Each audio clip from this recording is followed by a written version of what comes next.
first interview? 9.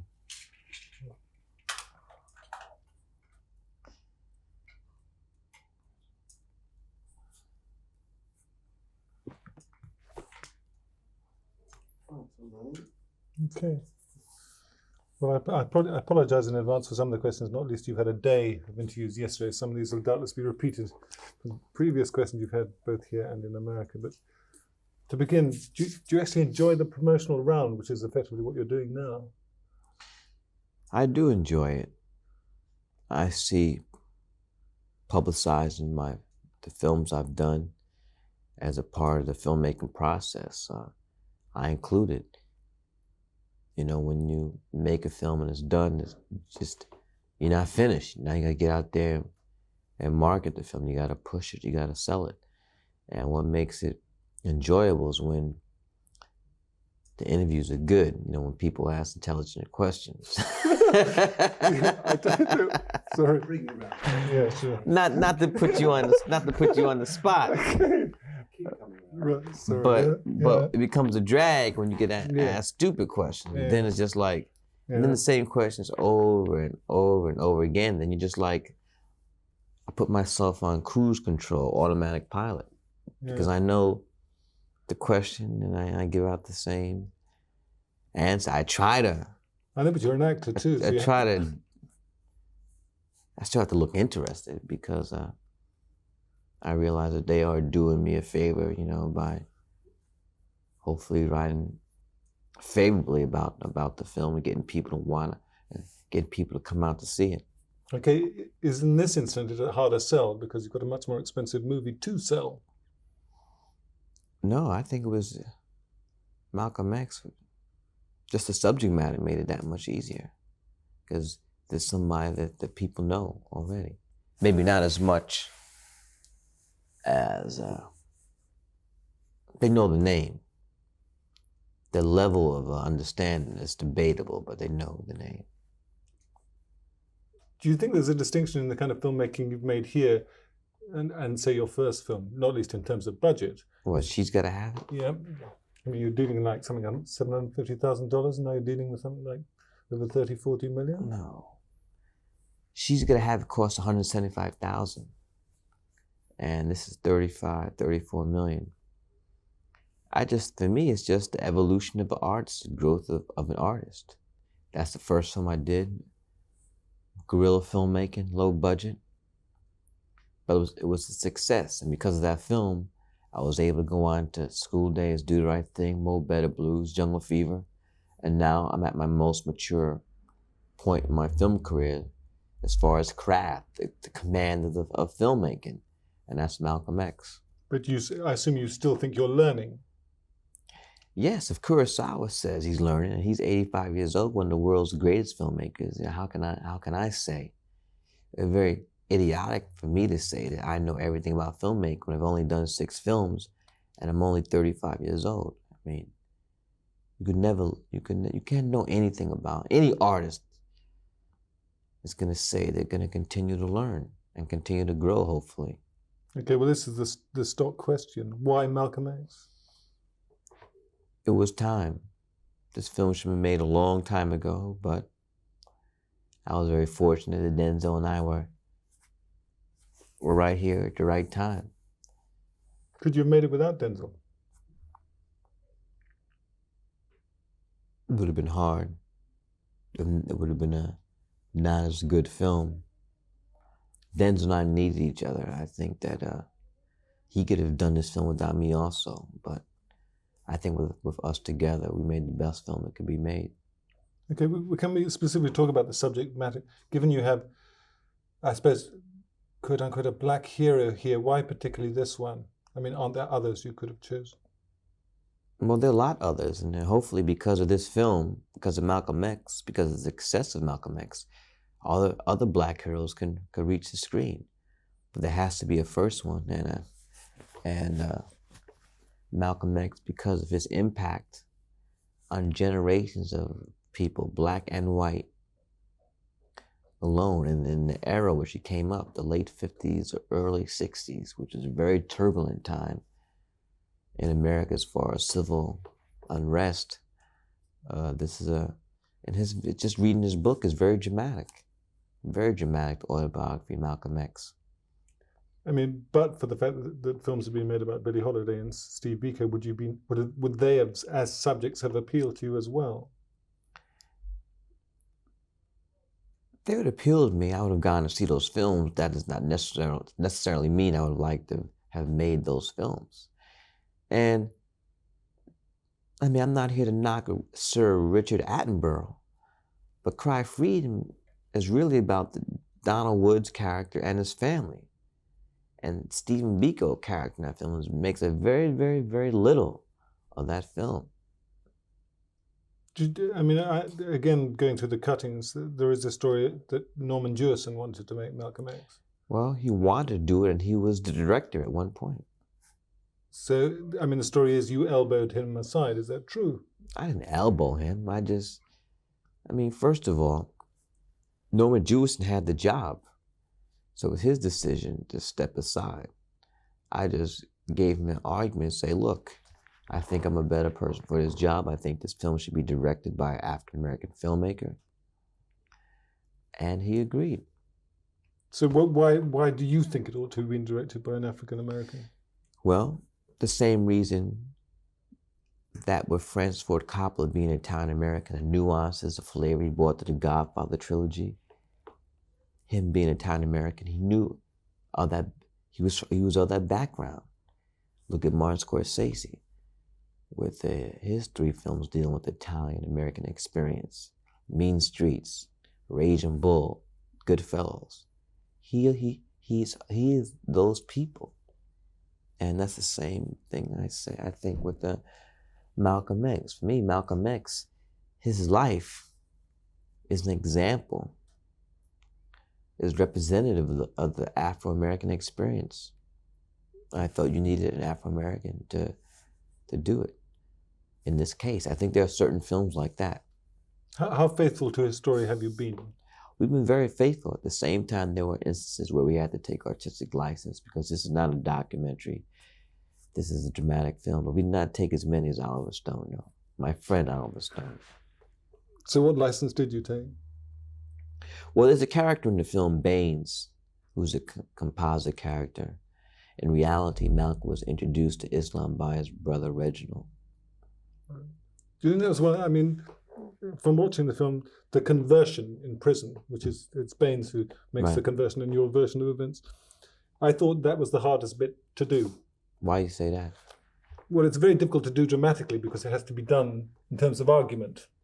And from a filmmaking perspective, I assume that is difficult to do because you're very dependent on your script. There's very little visually.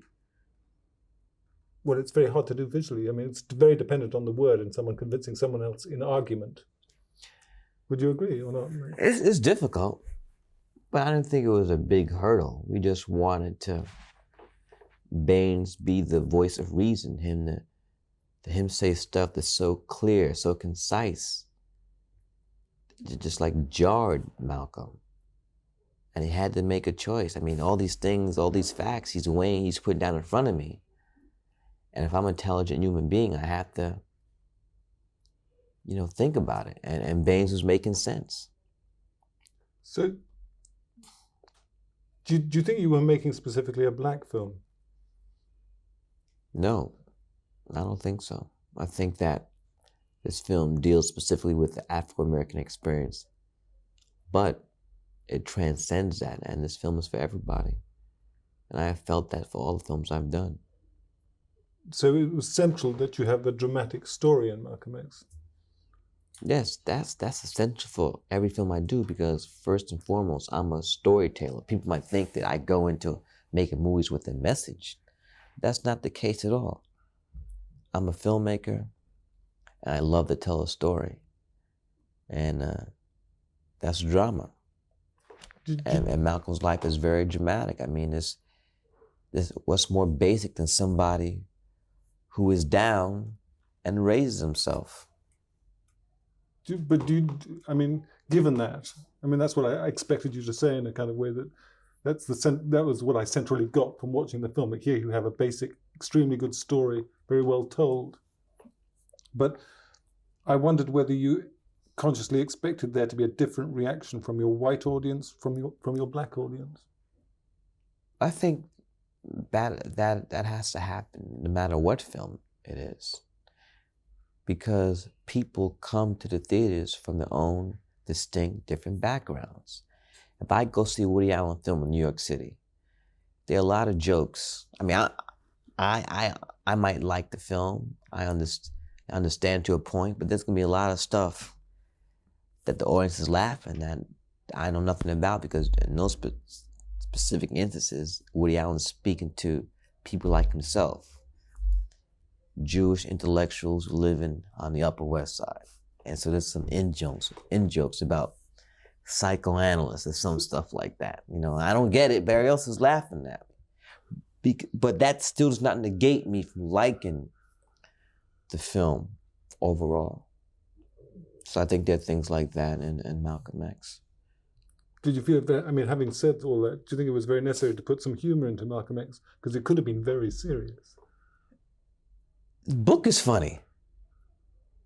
I mean, the book is funny. I mean, I find it amazing that people have this view, well, Malcolm X should have no music, should have no dancing, should have no humor, no color. People who say that have not read the book, because all those things are in the film, are in the book. And we're just transferring it from one medium to another, from autobiography to the screen. Is it, I mean, consciously or unconsciously, a celebration of black culture? Because no, it is. I think all my films have been that way, though. But I was thinking in terms of, I mean, it's almost a subliminal shot. You get in the background, you get Sarah Vaughan is appearing with Dizzy Gillespie, or you're aware that the Apollo Marquis. Yeah, or you know, Joe Louis fighting somebody, sorting someone out on the radio. I mean, every black hero or heroine of the period is there, virtually. It's in the book, though. Yeah. I mean, that's what's so great about Malcolm. That time he came up, the 4 decades we go through, where we go from Joe Louis, we see him celebrating with Joe Louis, and then at the end of the movie, we see him shaking hands with Muhammad Ali. He was the direct influence to get him Cassius Clay into join the Nation of Islam. Is Malcolm X a personal hero for yourself? Yes. I read the book, the autobiography of Malcolm X, when I was in junior high school, and it's the most important book I'll ever read. It had a great impact on my life, and it changed the way I view the world. I must say, I have to say, having seen the film, I mean, there are so many stages of Malcolm X in terms of what he thinks, in terms of advocating some form of violence and then not advocating it. And by the end, it seems almost, well, it's almost like an old-fashioned hero in terms of old democratic values. It seems to be espoused by the end. Is that an accurate appraisal? Well, I think people put too much emphasis on these catchwords like family values and all this other stuff. But even before we had those catchphrases, I mean, people thought that way. And Malcolm, in the end, he stretched education. He didn't want people smoking cigarettes. You know, no drugs, no fornication. And people might, and some black Republicans have turned that around and said, Malcolm X is really a Republican. It's crazy, you know. But I don't think that, to try to answer your question, I don't think that those things that Malcolm said are old-fashioned. I mean, how can education, stretching education, go out of fashion? Can I come back to Hollywood? At the end of the day, you've made a film that's 3 hours, 21 minutes? Yes. Now, by any standards, that's long. It's Mm-hmm. Attenborough long, in fact. And I think he would have had the same problem with Gandhi when he put it out on the commercial road. It makes it a very difficult commercial proposition, doesn't it? It makes it more difficult. But at the same time, it was a compromise I would not make. We might have made more money, we definitely would have made more money with a 2-hour version of Malcolm X. But that movie would have sucked. When you first showed it to Warners, how long was it? The first time they saw the film was like maybe 4 hours. But that's a rough cut. But were you always anticipating, it was going to be over 3 hours? No, I always knew it was gonna be 3 hours. The very first meeting I had with Warner Bros., I said, "This is a 3-hour film. We're gonna need $40 million, and this film has to be in the scale of the David Lean pictures, Lawrence of Arabia, Dr. Zhivago, Bridge River Kwai." I always saw it as an epic, and they didn't. Well, how did you sell it then? How did you persuade them? Well, I didn't persuade them that much because the film went over budget, and they stopped giving us money. How much did they give you? The final film cost $35 million. But they finally became persuaded once they saw a rough cut of the movie. But until they saw a cut, they weren't sold. But you had to go out and find money elsewhere, didn't you? Yes. So how much short were you? We were short, and so I had to go out and call Michael Jordan, Magic Johnson, Oprah Winfrey, and Bill Cosby, and Prince, and Janet Jackson, and Tracy Chapman.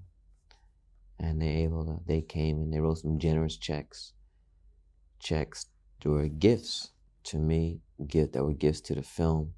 Did you show them what you'd made up to that point? No, just called them on the phone.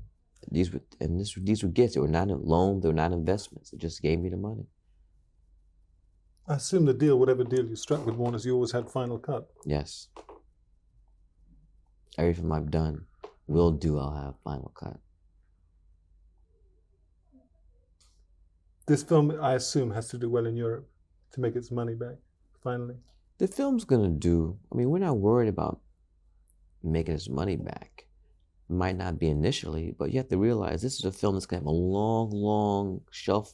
This film's gonna be shown every single year. It's gonna be like the Wizard of Oz, film that's gonna be shown again and again and again and again for generations to come. You obviously think it's the best thing you've ever done. So far. What's next for Spike Lee? I gotta take some rest. Malcolm X was 2 years in the making, and I'm gonna replenish the creative juices. I'll just ask a Hollywood question or two. Oscars. Slim and bleak or none. Hopefully Denzel will get his nomination for Best Actor. Other than that, I'm not taking any tuxedo measurements. I have not booked any hotels in Los Angeles. I have not made any plane reservations. Don't you think you might get a director nomination? Don't think so. Why not? You just think that Hollywood doesn't look that way? They don't look that way, and if you just look at the makeup of the people who make up the membership of the Academy, they're white males over 65 years old. And this is not the type of film that is close to their heart. Yeah, but it's a good story, well told. And even the Academy members recognize art when it's put together. I don't agree. You know who won Best Director of the year? Martin Scorsese directed Raging Bull. It was Robert Redford. Yeah. For Ordinary People. Not to negate, not to knock Bob, but Raging Bull is one of the greatest films ever made. So the Academy Awards has nothing to do with worth. Spielberg's never won one. Hitchcock never won one. We go down the line. They gave one of those. They give Hitchcock, the one where you're about to die. They roll you out in a stretcher. But it's politics. From what you're saying, it doesn't matter to you whether one ever gets an Oscar or not. Well, I've come to that point. Before there have been times in Cannes, 3 times we felt we got robbed. In Cannes? In Cannes, She's Gotta Have It, Do the Right Thing, and Jungle Fever. And we felt we deserved Best Picture with Do the Right Thing. But so gotta have a different agenda. I cannot allow myself, allow other people to determine the merit of the film by these awards. Again, Of course, you know, if you win these awards, it helps your box office. And for me, that was really the reason why I wanted them. I mean, so what matters to you in terms of your own self-satisfaction, or someone like Scorsese coming up and saying, "Love the movie"? You know, approval from your peers, the audience, and just deep down in myself, knowing that I did the best job that I could do. This is slightly off subject, but given it's coming up, and given you occupy an artistic position, Bill Clinton takes over as president very shortly. I'm not going to the inauguration. Wasn't invited either, but... Do you think the advent of a young president on the Democratic side makes any cultural difference? I think that this country is definitely gonna reverse itself from the Reagan Bush years. And I pray that has to be better than the last. Yeah, do you see someone like Clinton as some sense of hope? I mean, that is my hope. I mean, he's portrayed sometimes in a kind of pass the torch from Kennedy, more at least by Time and Newsweek. Do you see it in that kind of way? From JFK?